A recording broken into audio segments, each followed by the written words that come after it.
Hi guys, I want to show you how to get started on this next project, which is going to be the robot project. First you're going to download the ink.tif, which is located on our site, and nextly we're just going to open up a new document here. This new document is going to be a landscape document, just in letter format.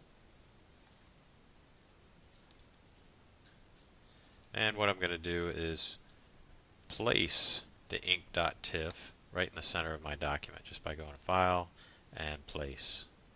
Look for it on my desktop, go get the file, select it, and I'm going to choose Template. By choosing Template, what that's going to do is in my Layers palette just add a new layer that's going to be locked.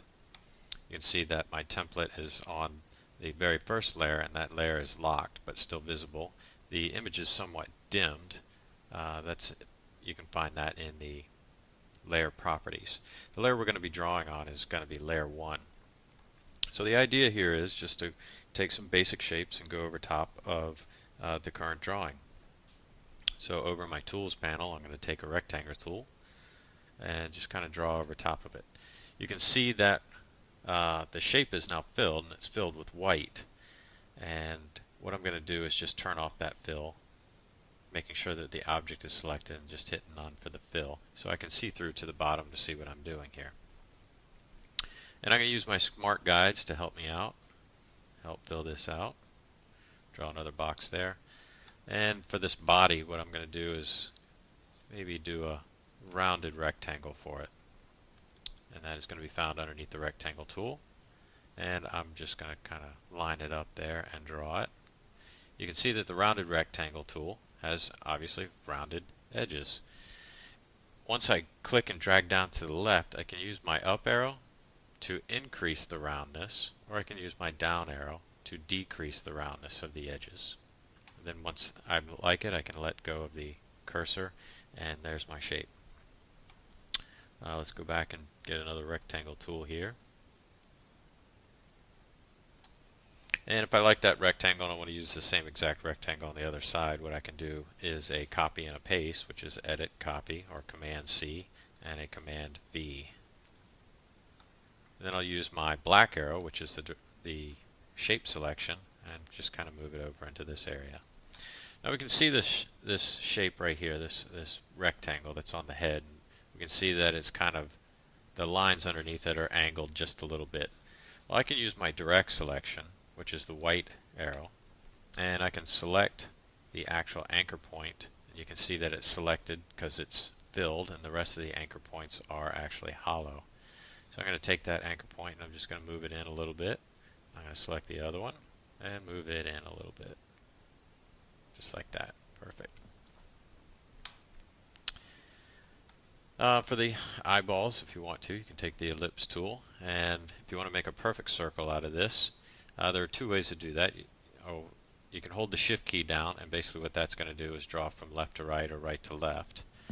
The way that I'm going to do this is I'm going to hold the Option key down, or the Alt key, and also hold the Shift key, which will allow me to draw from the center out but make a perfect circle.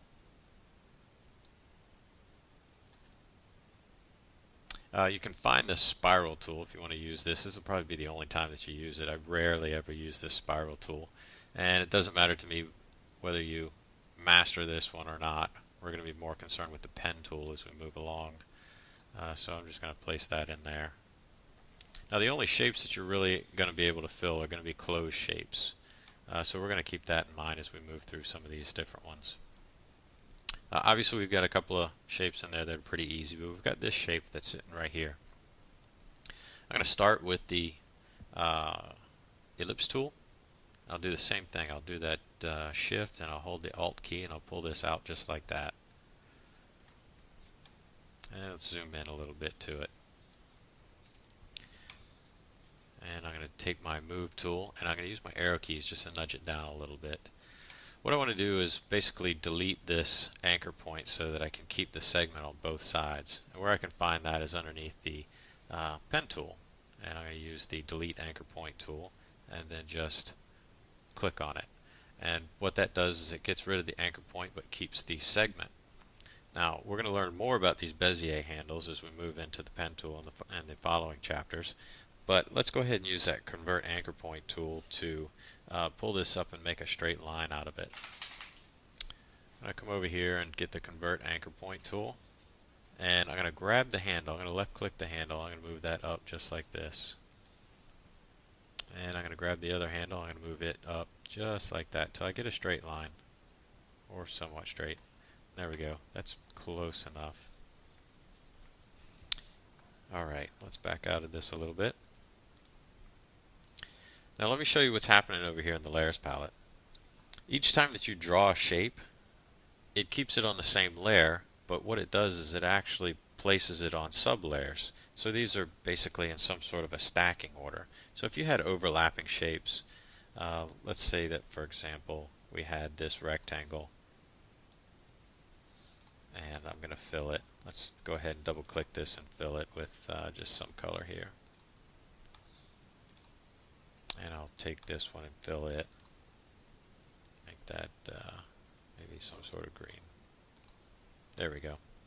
Now let's say that you drew this rectangle first. Where it would actually be is somewhere behind it. So you wouldn't be able to see it per se.